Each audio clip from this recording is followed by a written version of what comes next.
Summer ভ্যাকেশনের ছুটিটা প্রায় অনেকটা দিনই পড়ে গেছে, তাই হিয়ার বায়না ও মামা বাড়ি যাবে, ঠাম্মা বাড়ি যাবে। ও আর বাড়িতে থাকতে চাইছে না। তাই বাড়িতে যা কিছু আছে সব কিছু শেষ করে তো যেতে হবে। কিছুটা আটাও আছে দেখলাম, ওটা শেষ করব কী ভেবে ভেবে ভাবলাম কিছুটা বিস্কুট বানিয়ে নেওয়া যাক। আটা নিলাম 2 বাটি মতো, সাথে সুজি নিয়েছি 1 বাটি মতো।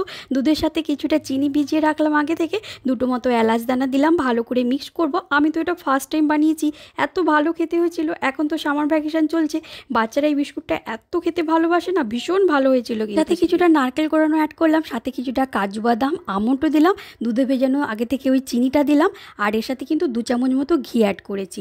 জল দুধ কিচ্ছু অ্যাড করব না। আর এটা না কিছুটা ওই ঠেকুয়ার মতো হয়, ঠেকুয়াগুলো ডিজাইনার হয়, কিন্তু এটাকে আমি বিস্কুটের মতো কিন্তু বানিয়েছি। ডোটাকে লম্বা লম্বা করে করেছি যাতে সুবিধে হয়, বিস্কুটের মতো করে কিন্তু ছুরি দিয়ে লম্বা লম্বা টাইপের করে কেটে নিয়েছি। ভীষণ ভালো খেতে হয়। এটা কিন্তু সাদা তেলে করে ভেজে এয়ারটাইট কন্টেনারে রেখে কিন্তু 2-3 মাস মতো অনায়াসেই